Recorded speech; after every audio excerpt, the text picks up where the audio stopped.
Good morning student.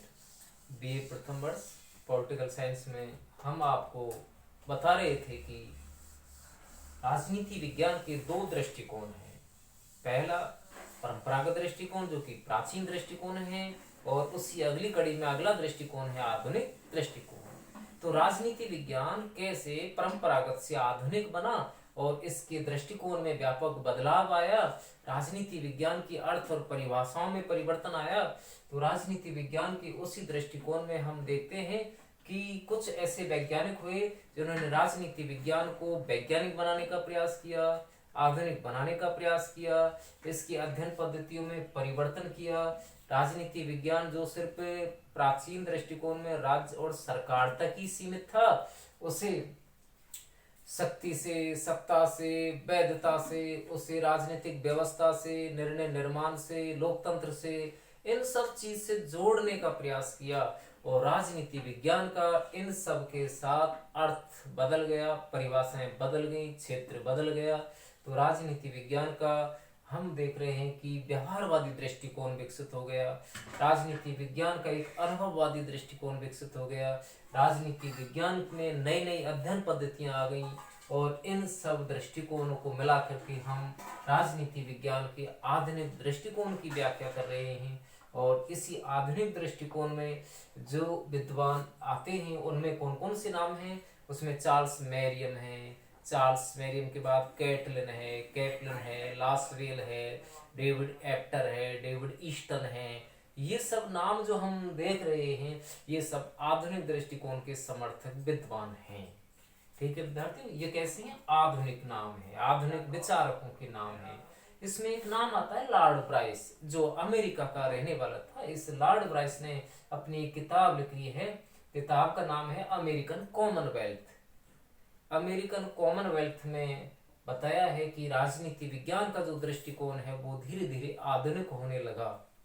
ऐसे ही एक विद्वान और आता है, और वो नाम है आपका Charles Mariam.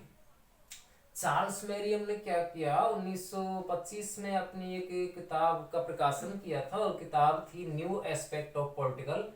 New aspect of political में राजनीति विज्ञान का जो दृष्टिकोण है वो आधुनिक देखने को मिलता है। तो लॉर्ड ब्राइस है, इसके अलावा न्यू एस्पेक्ट में जो हम देख रहे हैं लासवेल की किताब में आधुनिक दृष्टिकोण है। ऐसे ही कैटलिन है, इन सब ने राजनीति विज्ञान को आधुनिक बनाया, व्यवहारवादी बनाया। और सबसे ज्यादा महत्वपूर्ण बात यह है कि राजनीति विज्ञान को आधुनिक बनाने में, व्यवहारवादी बनाने में सबसे ज्यादा योगदान जो रहा है वो रहा है शिकागो स्कूल का। ये शिकागो स्कूल एक संप्रदाय था। शिकागो, अमेरिका का जो शिकागो नगर है, वहाँ राजनीति विज्ञान के जो देहता लोग थे, अध्ययन करने वाले लोग थे, विद्वान लोग थे, उन्होंने अमेरिका की जो कांग्रेस थी, अमेरिका की कांग्रेस से यहाँ मतलब है कि राजनीति विज्ञान के जो वैज्ञानिक थे उनका एक सभा और सम्मेलन हुई। ये शिकागो में हुई थी। उसी शिकागो संप्रदाय को हम इस राजनीति विज्ञान की आधारशिला मान रहे हैं, आधुनिक राजनीति विज्ञान की आधारशिला मान रहे हैं कि शिकागो संप्रदाय में आधुनिक दृष्टिकोण खड़ा हो गया। राजनीति विज्ञान को वैज्ञानिक बनाने का प्रयास इसमें किया गया। और इस शिकागो संप्रदाय के जो उस समय के जो नेता लोग थे, उसमें चार्ल्स मैरियम था, इसके अलावा थे चार्ल्स मैरियम था, कैटलिन था। ये सब आधुनिक दृष्टिकोण थे। गासनेल है, लासवेल है, ये सब कैसे हैं? शिकागो संप्रदाय के विचारक हैं। गासनेल हुआ, लासवेल हुआ, ये शिकागो संप्रदाय से जुड़े रहे। इन्होंने राजनीति विज्ञान को वैज्ञानिक बनाया, व्यवहारवादी बनाया। राजनीति विज्ञान में अध्ययन पद्धतियां विकसित हुई, और राजनीति विज्ञान में हम नए नए दृष्टिकोण आ गए, इसकी शब्दावली बदल गई, इसमें नए शब्द आ गए। जैसे कि हम गणितीय मॉडल है, अनुमान पद्धति है, सांख्यिकीय पद्धति है, तकनीक है, ये सब नए शब्द इसमें गढ़े जाने लगे, और राजनीति विज्ञान का क्षेत्र बदल गया। जहां पहले हमने देखा बच्चों परंपरागत दृष्टिकोण में कि राजनीति विज्ञान सिर्फ यूनान तक ही सीमित था, राजनीति विज्ञान सिर्फ राज्य और सरकार की व्यवस्था का ही अध्ययन करता था।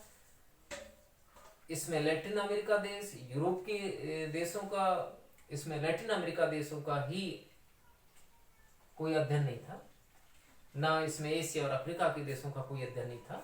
इसमें सिर्फ और सिर्फ यूरोप की राजनीति का अध्ययन था। और उसी लिए क्या है कि नया दृष्टिकोण विकसित हो गया, जैसे हम आधुनिक दृष्टिकोण कहते हैं। इस आधुनिक दृष्टिकोण का अध्ययन क्षेत्र बड़ा है।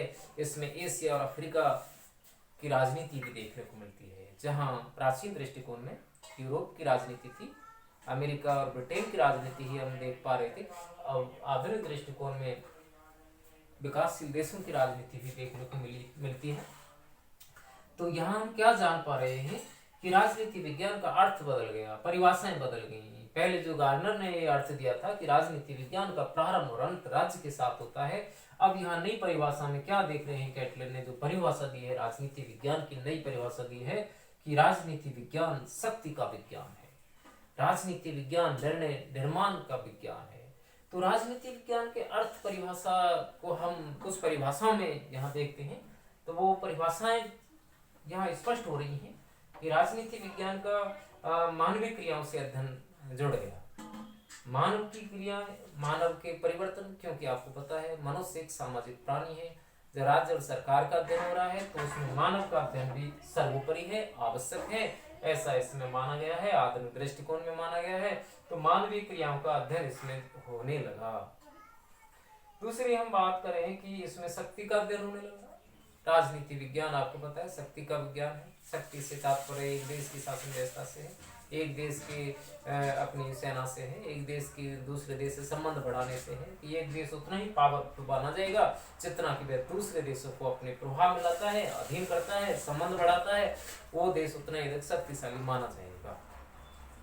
बात करें कि राजनीति विज्ञान का आधुनिक दृष्टिकोण राजनीतिक व्यवस्था का भी अध्ययन करता है और इसकी परिभाषा में राजनीतिक व्यवस्था भी शामिल है। राजनीतिक व्यवस्था से मतलब कि जब एक देश की शासन व्यवस्था को देख रहे हैं, उस शासन व्यवस्था में हम देख रहे हैं कि वो व्यवस्था बनाने वाली व्यवस्थापिका, कार्यपालिका, न्यायपालिका, ये सब इसमें शामिल हो जाती हैं।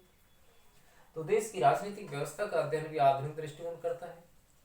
जहाँ संविधान औपचारिक दृष्टिकोण था, परंपरागत दृष्टिकोण संविधान तक था, सरकार तक सीमित था, वही आधुनिक दृष्टिकोण राजनीतिक व्यवस्था का पूरा अध्ययन करता है। बात करें कि राजनीति विज्ञान में निर्णय निर्माण का भी अध्ययन होता है, नियम निर्माण का भी अध्ययन होता है कि व्यवस्थापिका में जो कानून बनते हैं वो किस तरीका से बनते हैं, कानून निर्माण की प्रक्रिया क्या है, किस तरीका से वो बनते हैं, कैसे क्रियान्वित होते हैं, कैसे उसमें न्यायिक दृष्टिकोण आगे बढ़ता है। तो ये सब चीजें हम कहाँ जान पा रहे हैं, आधुनिक दृष्टिकोण में देख पा रहे हैं, जान पा रहे हैं। तो आधुनिक दृष्टिकोण में राजनीति विज्ञान की जो परिभाषा है उनमें क्या क्या तथ्य सामने आ रहे हैं, ये सामने आ रहा है कि राजनीति विज्ञान मानवीय क्रियाओं का अध्ययन करता है, राजनीति विज्ञान शक्ति का अध्ययन करता है, राजनीति विज्ञान राजनीतिक व्यवस्था का अध्ययन करता है और राजनीति विज्ञान राजनीतिक व्यवस्था का अध्ययन करता है। ये सब किसमें, आधुनिक दृष्टिकोण में। अब हम बात करते हैं कि राजनीति विज्ञान की जो ये परिभाषाएं हैं, इन सब के बाद राजनीति विज्ञान की आधुनिक दृष्टिकोण की भी अध्ययन पद्धतियां हैं। जैसे परंपरागत दृष्टिकोण की अध्ययन पद्धतियां थी, ऐतिहासिक है, दार्शनिक है, कानूनी है, तुलनात्मक है। तो हमने पहले वाले वीडियो में बताया था कि परंपरागत दृष्टिकोण की अध्ययन पद्धतियां हैं, प्राचीन है, अप्रकृष्ट हैं। अब आधुनिक पद्धति भी हम जानते हैं, ये कौन कौन सी हैं। समाज वैज्ञानिक पद्धति, तो क्या था कि समाज वैज्ञानिक पद्धति क्या है कि जो फ्रांस का काम्पटे था, फ्रांस का एक विचारक था, समाज वैज्ञानिक विचारक था काम्पटे। उसका जब दृष्टिकोण विकसित हुआ तो राजनीति विज्ञान में भी समाज को आवश्यक समझा गया कि समाज का अध्ययन होना चाहिए, समाज से इसको जोड़ा जाना चाहिए। जब ऑगस्ट काम्पटे है, आर्थर बेंटले है, इनके दृष्टिकोण जब जोड़ने लगे तो राजनीति विज्ञान इसमें ये सोचने लगा कि हमारा दृष्टिकोण भी समाज से जुड़ना चाहिए। आगे है कि राजनीति विज्ञान में जैसे फ्रायड है, लासवेल है, इनकी मनोवैज्ञानिक पद्धतियां भी इसमें सामने आने लगी। यानी व्यक्ति के व्यवहार को जानने के लिए मनोविज्ञान का, जैसे हम साइकोलॉजी कहते हैं, साइकोलॉजी का ज्ञान आवश्यक है, ऐसा फ्रायड ने माना है। व्यक्ति के अचेतन मन के अध्ययन को आवश्यक बताया है। तो ये मनोवैज्ञानिक के जो विद्वान हैं, जैसे लास्वेल हुआ, जैसे कि अभी बता रहे फ्रायड है। आगे हम बात करें कि राजनीति विज्ञान की अगली अध्ययन पद्धति में है अंत अनुशासनात्मक अध्ययन पद्धति। इसका मतलब यह है कि राजनीति विज्ञान में अर्थशास्त्र है, लोक प्रशासन है, समाजशास्त्र है, सांख्यिकीय पद्धति है, स्टैटिस्टिक्स है। तो जितने भी अध्ययन पद्धति है या जितने भी हम ये कहें कि विषय हैं, उन सब का राजनीति विज्ञान से अध्ययन आवश्यक जोड़ दिया गया। या यूं कहें कि राजनीति विज्ञान का परंपरागत दृष्टिकोण में तो अध्ययन पृथक रूप से हो रहा था, और आधुनिक दृष्टिकोण में अब इन विषयों से राजनीति विज्ञान के अध्ययन को जोड़ा गया।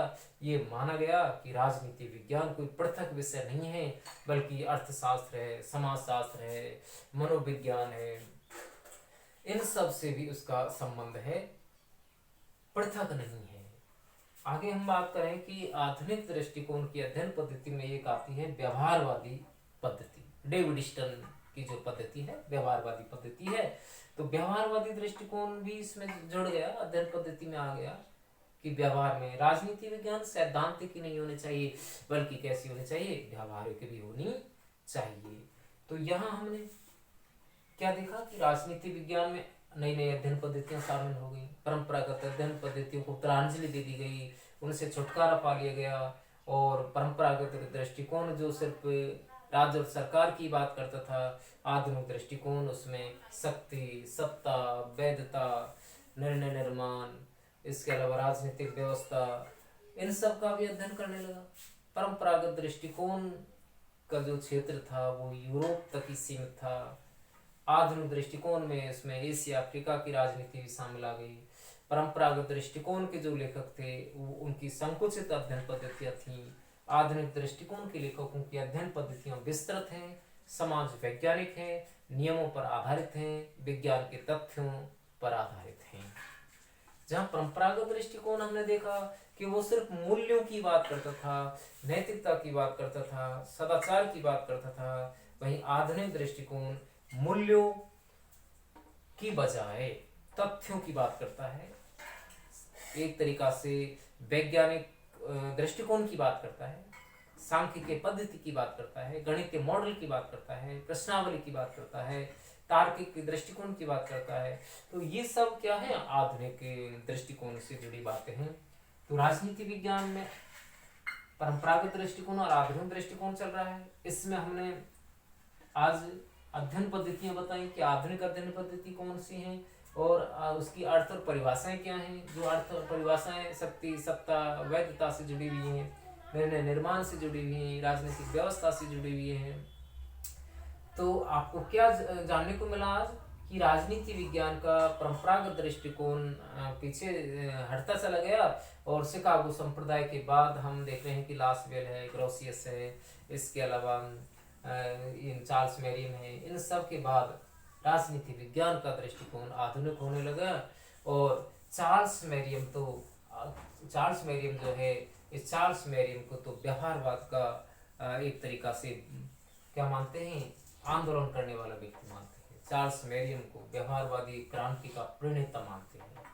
चार्ल्स मेरियम को हम एक तरीका से शिकागो संप्रदाय का एक महत्वपूर्ण व्यक्ति मानते हैं। तो इस तरीका से राजनीति विज्ञान की आधुनिक अध्ययन पद्धतियां विकसित हो गई और राजनीति विज्ञान में नए नए दृष्टिकोण शामिल होते चले गए।